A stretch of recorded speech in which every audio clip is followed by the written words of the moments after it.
اعوذ باللہ من الشیطان الرجیم بسم اللہ الرحمن الرحیم۔ برادران عزیز و معزز خواتین، آج کی اس نشست میں چند سوال جواب پیش کیے جائیں گے۔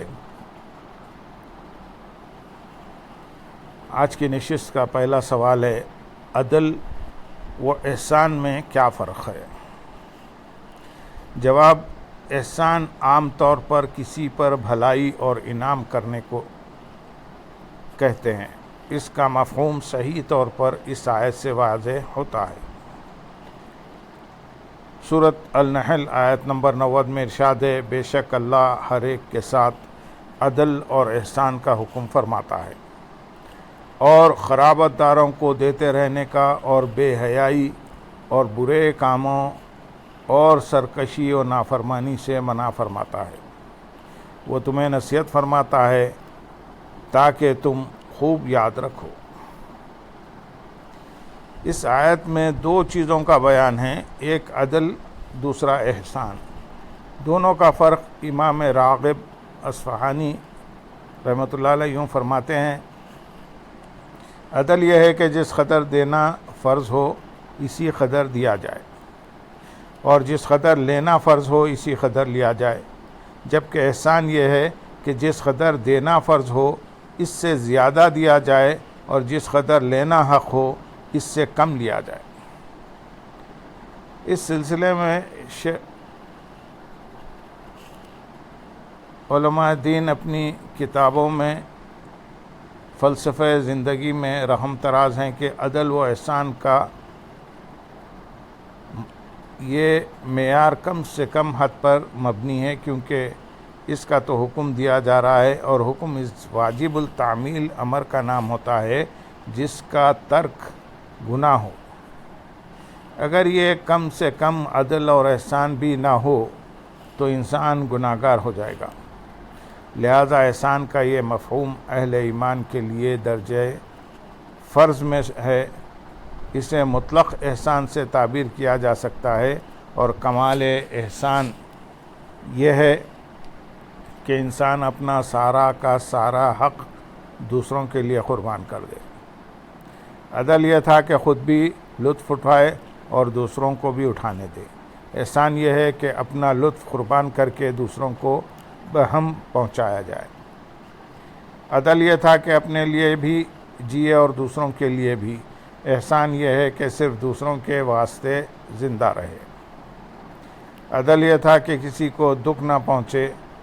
احسان یہ ہے کہ اپنے سکھ بھی دوسروں میں بانٹ دے۔ عدل شرط ایمان ہے اور احسان کمال ایمان۔ عدل و احسان کے تقابلی جائزے کے لیے حضرت عمر بن خطاب رضی اللہ تعالیٰ عنہ سے مروی ہے، آپ رضی اللہ تعالیٰ عنہ فرماتے ہیں، ہمیں رسول اللہ صلی اللہ علیہ وسلم نے صدقہ دینے کا حکم فرمایا۔ اس حکم کی تعمیل کے لیے میرے پاس مال تھا۔ میں نے اپنے آپ سے کہا، اگر میں ابو بکر رضی اللہ تعالیٰ عنہ سے کبھی سبقت لے جا سکا تو آج سبقت لے جاؤں گا۔ حضرت عمر رضی اللہ تعالیٰ عنہ فرماتے ہیں، میں اپنا نصف مال لے کر حاضر خدمت ہوا۔ رسول اللہ صلی اللہ علیہ وسلم نے فرمایا، اپنے گھر والوں کے لیے کیا چھوڑ آئے ہو؟ میں نے عرض کیا، اتنا ہی مال ان کے لیے چھوڑ آیا ہوں۔ اتنے میں حضرت ابو بکر صدیق رضی اللہ تعالیٰ عنہ جو کچھ ان کے پاس تھا وہ سب کچھ لے کر حاضر خدمت ہوئے۔ آپ رضی اللہ تعالیٰ عنہ نے فرمایا، آپ صلی اللہ علیہ وسلم نے فرمایا، اے ابو بکر، اپنے گھر والوں کے لیے کیا چھوڑ آئے ہو؟ انہوں نے عرض کیا، میں ان کے لیے اللہ تعالیٰ اور اس کا رسول صلی اللہ علیہ وسلم چھوڑ آیا ہوں۔ حضرت عمر رضی اللہ تعالیٰ عنہ فرماتے ہیں کہ میں نے دل میں کہا، میں ان سے کسی شے میں آگے نہیں بڑھ سکتا۔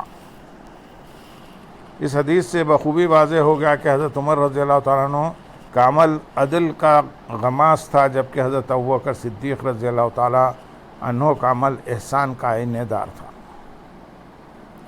سوال، عمل انفاق کی کتنی صورتیں ہیں؟ جواب، عمل انفاق کی دو صورتیں ہیں، انفرادی اور اجتماعی۔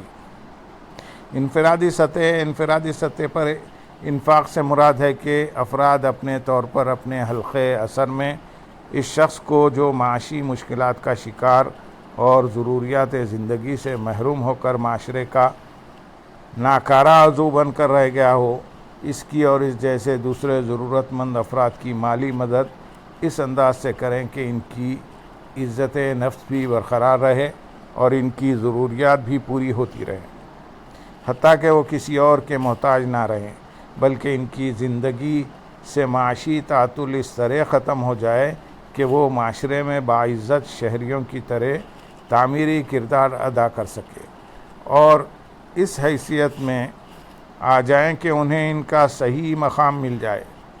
اس سلسلے میں قریبی رشتہ داروں اور پڑوسیوں کے علاوہ وہ لوگ سب سے زیادہ مستحق ہیں جنہوں نے اپنے آپ کو دین اسلام کی خدمت کے لیے ہمہ وقت اس طرح وقف کر دیا ہو کہ ان کے پاس روزی کمانے کی فرصت ہی باقی نہ رہی ہو۔ وہ لوگ خدمت اسلام میں اس طرح کھوئے ہوئے ہوں کہ انہیں اپنے رزق، کاروبار اور معاملات کی پرواہ ہی نہ ہو۔ اگر یہ لوگ معاشی تعطل کا شکار ہو گئے تو دین حق کی خدمت اور احیاء ملت کی خاطر ہونے والی جد و جہد معطل ہو کر رہ جائے گی۔ قرآن حکیم میں اس کے بارے میں یوں ارشاد ہے، خیرات ان فقراء کا حق ہے جو اللہ کی راہ میں کسب معاش سے روک دیے گئے ہیں، وہ امور دین میں ہمہ وقت مشغول رہنے کے باعث زمین میں چل پھر بھی نہیں سکتے، ان کی زہدن طمع سے باز رہنے کے باعث نادان جو ان کے حال سے بے خبر ہے انہیں مالدار سمجھے ہوئے ہیں، تم انہیں ان کی صورت سے پہچان لوگے، وہ لوگوں سے بالکل سوال ہی نہیں کرتے کہ کہیں مخلوق کے سامنے گڑ گڑانا نہ پڑے، اور تم جو مال بھی خرچ کرو تو بے شک اللہ اسے خوب جانتا ہے۔ جو لوگ اللہ کی راہ میں شب و روز اپنے پوشیدہ اور ظاہر خرچ کرتے ہیں تو ان کے لیے ان کے رب کے پاس ان کا اجر ہے، اور روز قیامت ان پر نہ کوئی خوف ہوگا اور نہ وہ رنجیدہ ہوں گے۔ اجتماعی سطح پر انفاق سے مراد یہ ہے کہ عمل انفاق ایک ایسے نظام کے طور پر رائج کیا جائے کہ معاشرے کا کوئی فرد حاجت مندی اور معاشی تعطل میں مبتلا نہ رہے۔ اس طرح جو معاشرہ جنم لے گا وہ معاشی استحکام سے ہمکنار ہو کر قومی نصب العین کے حاصل کرنے کے لیے اپنا کردار مؤثر طور پر ادا کر سکے گا۔ یہاں یہ بات ذہن نشین رہے کہ قومی نصب العین کے حصول کے لیے لاہ عمل 3 بنیادی شعبوں یعنی سیاسی، معاشی اور معاشرتی زندگی کے باہمی ربط و تعلق سے وجود میں آتا ہے۔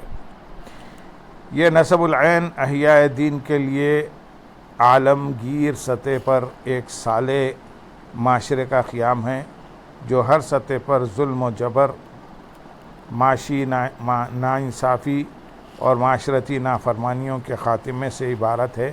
لہذا اجتماعی انفاق کا عمل اسی وقت پروان چڑھ سکتا ہے جب ہمہ گیر سیاسی، معاشی اور سماجی انقلاب کے ذریعے ایک ایسا صالح اور مثالی معاشرہ موجود ہو، ایک مثالی معاشرہ وجود میں لایا جائے جو ہر قسم کے جبر و استحصال کو جڑ سے اکھاڑ دے۔ معاشرے کے حاجت مند افراد کی حاجت روائی کے لیے اسلامی معاشی نظام میں بہترین حل موجود ہے، اور وہ یہ کہ انہیں صاحب ثروت لوگوں سے ان کا وہ حق دلایا جائے جو شریعت نے ان کے لیے مختص کیا ہوا ہے۔ ارشاد باری تعالیٰ ہے، اور وہ ایثار کیش لوگ جن کے اموال میں حصہ مقرر ہے، مانگنے والے اور نہ مانگنے والے محتاج کا، اور ان کے اموال میں سائل اور محروم سب حاجت مندوں کا حق مقرر تھا۔ اجتماعی سطح پر انفاق کا ایک طریقہ یہ بھی ہو سکتا ہے کہ حکمران وقت عمرہ سے یا بیت المال سے مال لے کر فقراء میں تقسیم کرا دے۔ حضرت عمر رضی اللہ تعالیٰ عنہ نے غرباء و مساکین کے حصے مقرر کیے ہوئے تھے جو وہ بیت المال سے ادا کرتے تھے۔ ابو عبید القاسم بن سلام لکھتے ہیں، حضرت عمر رضی اللہ تعالیٰ عنہ ہر سال غرباء میں سے ہر ایک کو 3,000 کی مقرر کردہ رقم دیتے تھے۔ یہ اجتماعی سطح پر انفاق کی بہترین مثال ہے۔ لہذا کسی بھی ملک کو معاشی لحاظ سے اپنے حالت کو بہتر بنانے کے لیے انفرادی اور اجتماعی دونوں سطحوں پر انفاق کا عمل تسلسل سے جاری رکھنا ہوگا۔ اللہم صلی علی سیدنا محمد وعلی آل سیدنا محمد وبارک وسلم وآخر دعوانا ان الحمد للہ رب العالمین۔